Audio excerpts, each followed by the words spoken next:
Thank you to Novium for supporting PBS.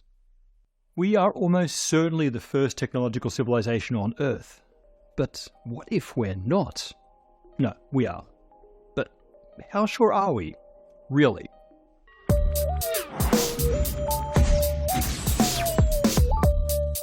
A favourite way to estimate the abundance of life in the universe is the famous Drake equation, which figures that the number of intelligent alien civilizations in our own galaxy who might overlap with us can be estimated by multiplying a chain of factors, basically summarised as the number of habitable planets times the probability of a planet forming life, then technological life, then factoring in how long that civilization survives. We know that there are billions of habitable planets in our galaxy, but the other parameters are still extremely difficult to guess, and that's because we only have one example of the formation of life and civilization to go off, and we have 0 examples of a technological species going extinct, although we're on track to get at least one of those. If we detect just one more instance of life or technology out there, we'll immediately be able to upgrade our guess at the probability of any given planet reaching that stage of development. But you know what would increase the probability even more?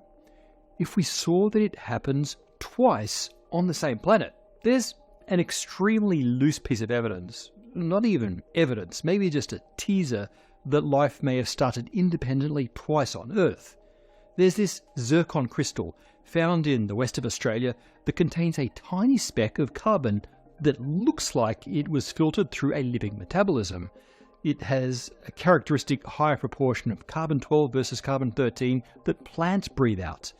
That speck of biogenic carbon was probably perfectly sealed in a zircon crystal, probably from around 4.1 billion years ago, dating it to before Earth's crust was probably reliquefied by massive asteroid bombardment that should have extinguished all life. And that's a lot of probablys, but this is crazy given that the next earliest fossils in Australia and also in Greenland date to between 3.5 to 3.8 billion years ago, and that's after Earth re-solidified following its pounding. If so, then abiogenesis, life arising from non-life, would have had to have happened again, and that'd mean that life really does start very quickly given the right conditions. We'd have to update our Drake equation estimate of the probability of life forming given a suitable planet. But all of this is extremely speculative, and one reason is that it's really hard to verify the origin of life because these fossils are extremely scarce. Greenland and that little bit of Western Australia are the only fragments of land still left on the surface from that time. The entirety of the rest of the crust has been subducted, pulled back into the Earth's mantle by tectonic activity, not once but many times. The crust is recycled roughly every 500 million years, meaning much of the early fossil record has been deleted, which makes it extraordinarily difficult to track the early rise of life. But if the geological record is so crappy, then in 500 million years Earth's new inhabitants will have precious little evidence that we ever existed. So could we even know that we are the first technological civilization on Earth? And if we're not the first, that would have huge implications for our Drake equation, forcing us to update both the probabilities of technological civilizations arising from life and also our lifespan estimates for those civilizations. I know this sounds like some lizard Illuminati rubbish, but one effort to properly address an out-there proposal like this is in a paper by NASA climatologist Gavin Schmidt and physicist and astronomer Adam Frank from a few years ago. They proposed the Silurian hypothesis, which asks whether pre-human industrial civilizations might have existed. The name is an old-school Doctor Who reference. I'll leave you to Google it and to see what we're actually looking for. Let me be quite serious for a moment. I don't think such a civilization existed. Schmidt and Frank don't think that such a civilization existed. The burden of proof of such a claim is massive and massively on the claimant, and currently there is no real evidence. The actual purpose of this video and of the Silurian hypothesis is to frame a very clear scientific question around a very speculative idea. So let's do just that. Broadly, that question would be, could a non-human industrial civilization have existed before us given our current lack of evidence of such? And expanding on that, if so, how long ago would it have had to have existed in order to be completely erased by now?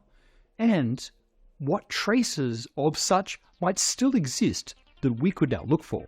But first, to start thinking about what evidence a past civilization may have left behind, let's think about what our civilization will look like in the far future. Our species has been around for 300-ish thousand years, but has only had a major impact for the past 10-ish thousand years of the Anthropocene era. By definition, this is named as the era of our major impact. And that impact has massively accelerated in the 300-ish years post-industrial revolution. When you look at the world now, you might think that our constructions are the most telling signs of our presence once we're gone. But that won't be the case for long. The pyramids may have lasted millennia, but they won't last millions of years. All of our great cities will erode to dust, be covered up or washed away, or end up as deserts. Then ocean floors, then deep sedimentary layers, then mountains, then deserts again. Much will also be pulled beneath shifting tectonic plates, subducted. It'll be reforged into new rock in the mantle, and its geological memory almost completely wiped before it re-emerges, if it ever does. So will any signs of these works be apparent in the far future? The recycling of the crust means that anything older than 500 million years is pretty much gone. But we do find plenty of fossilized dinosaur bones that are hundreds of millions of years old. So surely we'd find the remnants of a civilization that's only millions of years old. But that is not necessarily the case, because of the potential limited extent of the civilization both spatially and temporally. We have of course obtained samples of Earth's surface from many millions of years ago. Some of those areas are still exposed, but most we reach by digging or drilling. But here's the thing. We have accessed only a tiny fraction of 1% of the original Earth's surface from before the Quaternary period, 2.6 million years ago.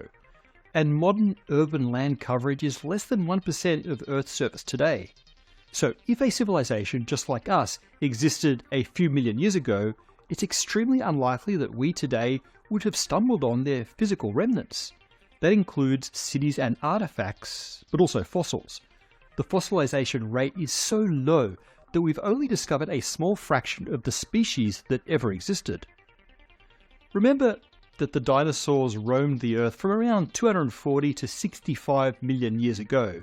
They've been gone for a third of the time that they were around. And across those 180 million years, we have just a handful of specimens. By comparison, our 10,000 years of civilization is barely a blip in the fossil record. Our industrial era, not even a blip. We can find T-Rexes, but we can't find T-Rexes from a particular few centuries. I'll elaborate on the extent of the Anthropocene blip. Our best way to trace geological time is in sedimentary rock. This is rock that originally formed from the precipitation of dead ocean things onto the ocean floor, building up over millions of years. From sedimentary rock that's been exposed, or from deep cores drilled into the ocean floors, we can analyze these layers to track changes in ocean chemistry, temperature, and biological content from these layers, which in turn reflect those same properties on a global scale. The entire Anthropocene will be represented by a layer only several centimeters thick in kilometers of sedimentary layers, with the industrial age a proportionally tiny fraction of that, perhaps millimeters at best. Although a far future civilization probably wouldn't find our bones or artifacts, they might find and recognize this wafer-thin layer in the geological record. As our structures and cities grew, so did our broader footprint. Anthropocene is the word for the geological era dominated by human activity. It's not quite textbook yet, but probably will be soon. Geological eras are periods of time reflected by distinct changes in the geological record. The Anthropocene certainly qualifies. In fact, the geological marker currently being laid down in new sedimentary layers due to our activities bears an eerie resemblance to some of the transitions in the geological record from millions of years ago. So, to assess whether any of those previous events might be connected to industrial activity, let's take a look at the specifics of how we are going to confuse future geologists and paleontologists with the crap that we're sprinkling over the surface of the Earth that are already seen in some of the newly laid sedimentary layers. First, There are the more direct chemical and isotopic imbalances due to us making a bunch of weird stuff. Industrial pollutants like heavy metals and chemicals such as CFCs and their long-lived byproducts, consumer waste like rare earth elements and plastics, nitrogenous fertilizers and even steroids from large-scale farming, radioactive isotopes deposited globally from nuclear weapons testing that will last tens of millions of years. Then there's the effect of habitat destruction and species extinction, which won't be so much a distinct layer in the geological record as a sudden drop in the markers of biodiversity. But our main geological impact, of course, is climate change. Remember that speck of biogenic carbon in the Aussie crystal? Well, this is more than a speck. Over the Industrial Revolution, around 500 billion tonnes of carbon that's rich in C12 isotope has been pumped into the air. This is increasing the ratio of C12 to C13 in the atmosphere, which is then reflected in the soil and oceans, and ultimately in the sedimentary layers currently being built. The rise in temperature associated with this new atmospheric carbon will influence the geological record in a number of ways. Increased rainfall and rising sea levels increase erosion even further. Warmer oceans give up more of their dissolved CO2, increasing their acidity. This and the temperature change itself alters the fauna that can live in those oceans and ultimately the layer on the ocean floor. There are many other known and unknown effects beyond these. So from all of this, it sounds like it'll be easy for a future civilization to see where we scrawled our "we was here" in the geological record. And if so, we should be able to find a prior one. Except that so many of these signals can be duplicated by natural phenomena. We'll come back to those natural explanations, but first, let's see if there are any interesting past geological markers that look anything like the one that we are currently forging. Let's go hunting for pre-human technological civilizations. Our geological record contains several candidate weird layers that also represent massive environmental shifts. Some we understand well, like the Cretaceous-Paleogene boundary, which is connected to the dinosaur-hating asteroid hitting the Earth. But some still don't have broadly accepted explanations. And here we get to the Silurian hypothesis, which asks if any of these as yet unexplained abrupt shifts in the geological record could have been due to an industrial civilization. Schmidt and Frank focus on two broad types, which have a lot of overlap. We have the hypothermals, largely in the Eocene from 56 to 34 million years ago. These are characterized by rapid increases in global temperatures and are often accompanied by significant shifts in carbon isotope ratios. The latter suggests that the temperature shifts are due to rapid injection of CO2 from burning of some organic fuel. We are triggering a hypothermal now, but could some of the past hypothermals also have been triggered by something like us? Not impossible, but stand by for the debunkings. Then we have ocean anoxic events, a few of which are found in the earlier Cretaceous and Jurassic periods. These are characterized by a rapid drop in the oxygenation of the oceans, accompanied by a great dying of ocean life. We're seeing the beginning of a potential OAE right now. And as in our case, the ancient OAEs are often accompanied by shifts in the CO2 isotropic ratios, and so could also have been triggered by climate change. Going back further, there have been several abrupt shifts since around 500 million years ago involving combinations of the signals that I've already described. And the further back we go, the harder it is to pin down the definite cause. So there's more and more room for our flights of fancy about dinosaur empires. The biggest challenge to assessing the Silurian hypothesis is that natural climate shifts can duplicate so many of the current anthropogenic signals, from the change in temperature and the carbon situation to the different types of minerals being deposited on the ocean floor due to changes in ocean life. And there are many potential natural causes for climate change. For example, the periodic shifts in Earth's orbit characterized by the Milankovitch cycles, which we covered once upon a time, and which are correlated with past climate shifts. And if a signal is not caused by the climate change itself, then it might share a cause with that climate change. For example, spikes in heavy metals or rare earth elements can come from the manufacturing of technology or be produced by volcanic eruptions which spew vast quantities of minerals and metals into the atmosphere and oceans. Radioactive isotopes could be due to a nuclear program or due to a nearby supernova explosion. Layers of soot and particulates in sediment could indicate combustion processes from an ancient industry or come from widespread wildfires or an asteroid impact. These can send soot and dust into the upper atmosphere, eventually settling around the globe. And more importantly, can trigger a shift in the climate if enough CO2 is released. There's good evidence that the Paleocene-Eocene thermal maximum, the first and greatest hypothermal of the Eocene, was caused by a giant magma zone intruding in a giant fossil fuel bed. And these sorts of catastrophes and the associated climate change can also trigger the type of mass extinction that we expect to accompany our own geological bookend. That said, there are some things that we are doing to our own geological layer that would be hard to explain naturally.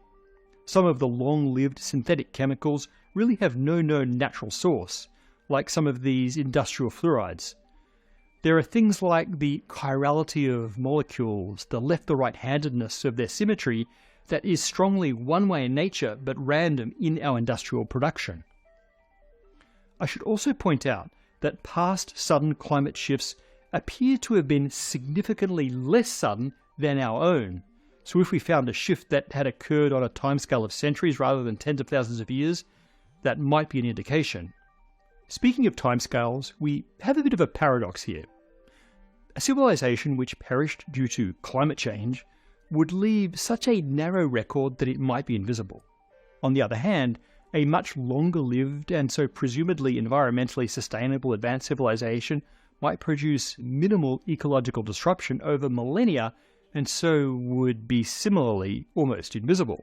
In any case, distinguishing between these artificial and natural scenarios requires extremely careful analysis of the context, distribution and composition of these markers and their association with each other, all while piecing together clues that could span geological epochs. So, have we detected the signs of industry in ancient geological transitions? No, we have not. But our search has also been quite limited. And this is the true value of the Silurian hypothesis, as Schmidt and Frank themselves emphasize. It's not to propose pre-human industrial civilizations as a likely explanation for past geological events. Rather, it's to refine our understanding of what to look for if we wanted to find evidence of such. And although it seems extraordinarily unlikely, the implications of discovering such a pre-human civilization would be impossible to overstate, both for our sense of our own place on this planet, for our understanding of the likely abundance of civilizations in the universe, and it can even guide us to looking for past life, even past civilizations on other worlds, starting with Mars. But most importantly, discovering an extinct people who reached the same or higher level of advancement as ourselves would give us a stunning new perspective on our own future and a profound reminder of our fragility. Perhaps enough of a reminder to allow us to avoid that hypothetical predecessor's fate and avoid becoming just another local geological blip that had once dreamed of exploring all of space-time. Thank you to Novium for supporting PBS.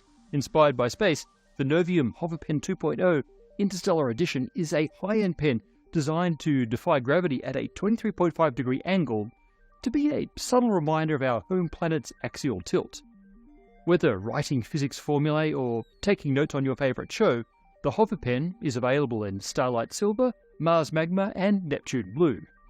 But if you choose Space Black, you can also own a HoverPen that contains a piece of the Meoniona meteorite, which landed in northern Scandinavia more than 1 million years ago.